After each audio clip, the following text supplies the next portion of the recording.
Vamos lá, vamos começar então. Esse é o problema 1102 do Beer de dinâmica. Por favor, pausem o vídeo e leiam o enunciado com cuidado. Como sempre, vamos ver o que a gente consegue descobrir do enunciado que ajuda a gente a localizar o problema dentro do contexto que a gente tem da disciplina até agora. Em primeiro lugar, a gente vê que a bola foi dirigida verticalmente para cima. E também a gente vê que a aceleração da bola é constante para baixo. Ora, essas velocidade e aceleração são, portanto, colineares. E não tem nada que indique que o movimento da bola não é na direção vertical apenas. Portanto, ele tem um movimento retilíneo. E mais, a aceleração é constante, portanto a gente tem um movimento retilíneo uniformemente acelerado.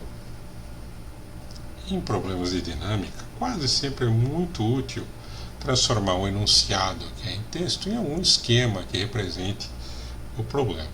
Então, nesse caso, o que a gente tem?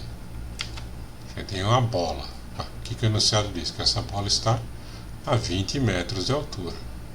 Ora, se eu tenho uma posição só faz sentido se eu tiver uma referência. Então eu vou tomar como referência do meu sistema de coordenadas a posição do solo.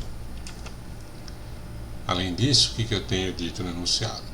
Que a velocidade inicial da bola é de 20 metros por segundo para cima e que a aceleração dela é de 9,81 metros por segundo ao quadrado, que é, claro, a aceleração da gravidade. Ora, então, do meu bom senso de engenheiro e meu sentimento físico, eu sei que essa bola vai subir por alguns instantes de tempo, a velocidade vai diminuir progressivamente, vai se tornar zero, depois a bola vai cair, acelerando com uma aceleração constante em direção ao Sol. A primeira coisa que é perguntada nesse problema é a velocidade em função do tempo. Eu tenho a aceleração conhecida. Qual é a relação que me vem à cabeça imediatamente quando entre a velocidade e a aceleração, quando eu tenho a aceleração conhecida? Obviamente, é a própria definição da aceleração, que diz que a aceleração é a derivada da velocidade em função do tempo. Correto? Muito bem. No caso, a aceleração é constante, certo? Então, a gente vai poder integrar essa equação dos dois lados em relação ao tempo. Como a aceleração é constante, ela pode sair da integral. Do lado esquerdo eu tenho a integral de dt, que é o próprio tempo, e do lado direito eu tenho a integral da derivada da velocidade em relação ao tempo no tempo, pelo teorema fundamental do cálculo. Isso é a própria velocidade, certo? Então essas integrais são triviais e resultam nesta expressão. E aplicando as condições iniciais, eu vou ficar com A vezes T menos T0 é igual a V de T menos V de zero. Simplesmente rearrumando esta equação, eu chego na expressão geral, que diz que a velocidade em função do tempo é a velocidade inicial mais a aceleração vezes o tempo, que é uma expressão, uma fórmula que todos conhecemos desde o segundo grau, e colocando os valores numéricos correspondentes a esse problema, a gente chega nessa expressão aqui, a velocidade é 10 menos 9,81 t. Ok? Eu tenho que fazer um gráfico desses resultados que a gente vai obtendo. No caso, a gente tem isso aqui, que eu plotei usando um sistema computacional. Esse é o gráfico da função 10 menos 9,1 t. Claramente, o comportamento do problema que a gente tinha imaginado inicialmente está representado aqui. A velocidade começa em 10 metros por segundo positiva e vai diminuindo progressivamente, linearmente, ao longo do tempo. A velocidade cai linearmente, é claro, porque a aceleração é constante. A integral de uma constante é uma função linear.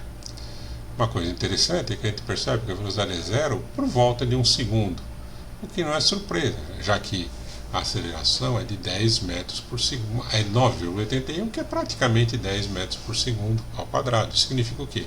Que a cada segundo a velocidade diminui de pouco menos de 10 metros por segundo. Portanto, leva um segundo para sair de 10 até 0.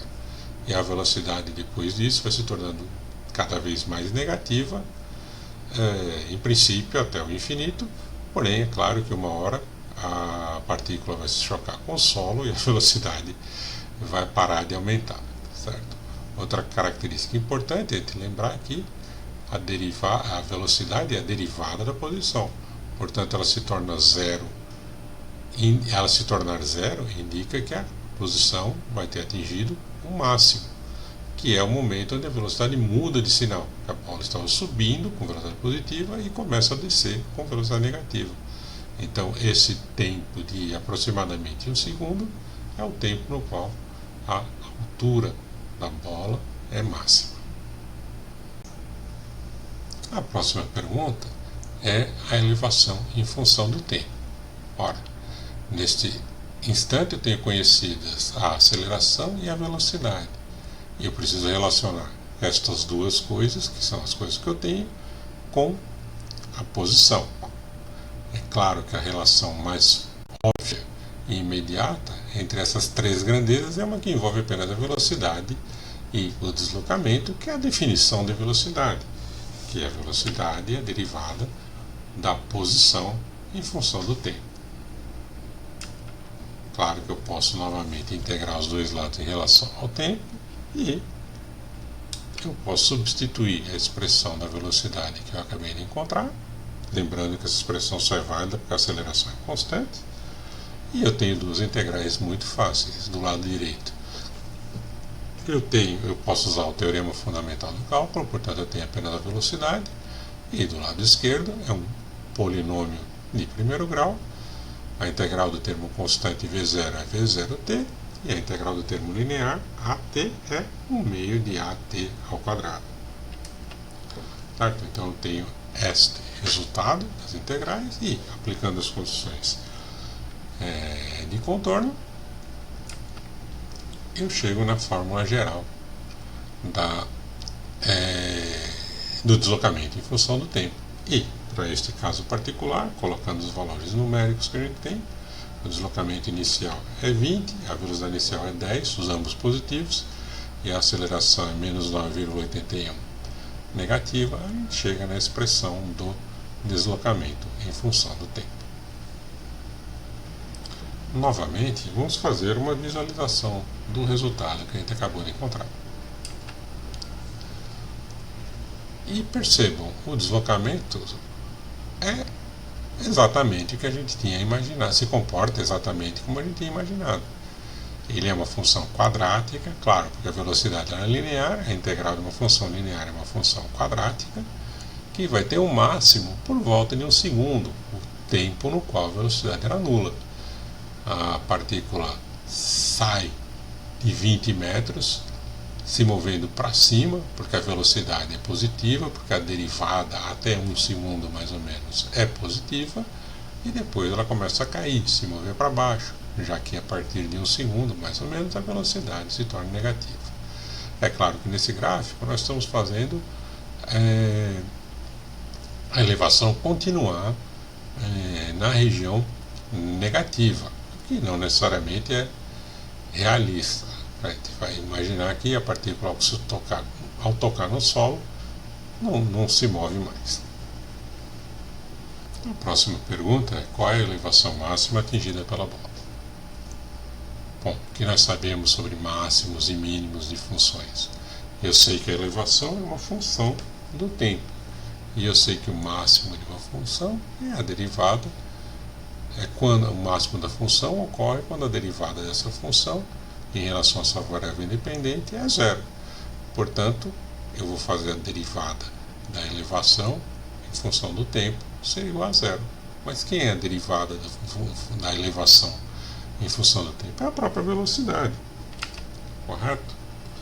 Então a gente vai ter esta equação aqui, e nós sabemos quem é a velocidade. A equação que a gente tem então para determinar o tempo no qual a elevação máxima ocorre é esta aqui. Eu posso resolver uma equação linear trivial que se resolve facilmente. Então este é o tempo no qual a elevação é máxima. Para este problema em particular, colocando os valores numéricos, a gente vai descobrir que é por volta de 1 segundo, como a gente já tinha determinado visualmente lá desde o começo da solução desse problema. E qual é a elevação máxima? a elevação máxima ocorre, é a elevação que corresponde a esse tempo.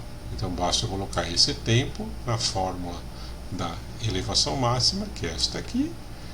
Colocando os valores numéricos, a gente chega nessa expressão e simplesmente calculando o valor, a gente descobre que a elevação máxima é de 25,1 metros. Finalmente, a gente quer descobrir em que instante e qual a velocidade a bola tem quando ela atinge o solo.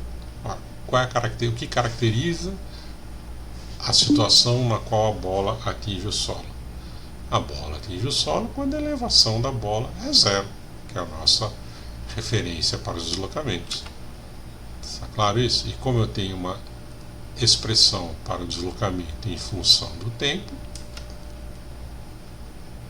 basta eu igualar esta expressão a zero e a solução desta equação será o tempo no qual a bola atinge o solo.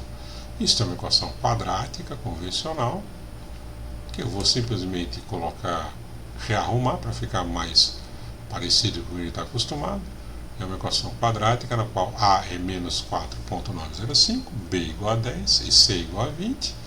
E as raízes dessa equação são obtidas pela fórmula quadrática que todo mundo lembra muito bem, que é menos B, mais ou menos raiz quadrada de B2 menos 4AC sobre 2A. Colocando os valores numéricos, a gente tem esta expressão e, fazendo as contas progressivamente, a gente vai chegando nas raízes, que são 3,28 e menos 1,24 segundos. É claro que para nós só interessa o tempo positivo, porque o nosso tempo, o nosso problema, o nosso universo começa a contar, começa a existir do tempo zero. Então a solução que nos interessa é 3,28 segundos, o que a gente já tinha visto também, mais ou menos lá, quando viu o gráfico de deslocamento em função do tempo. E finalmente, qual é a velocidade que a bola tem quando atinge o solo? Ora, eu sei o tempo no qual ela atinge o solo e eu tenho uma fórmula para a velocidade da bola em função do tempo. Então basta substituir esse valor do tempo na expressão da velocidade. Colocando o valor numérico, a gente obtém isto aqui, essa expressão, e calculando, a gente vai chegar no valor de menos 22 metros por segundo, que é claro que tem que ser uma velocidade negativa, porque a bola está caindo quando ela atinge o solo. Então, com isso a gente conclui este exercício e, por favor, qualquer problema que você encontrado, qualquer dúvida, qualquer sugestão, entre em contato comigo por e-mail. Obrigado pela atenção e até a próxima.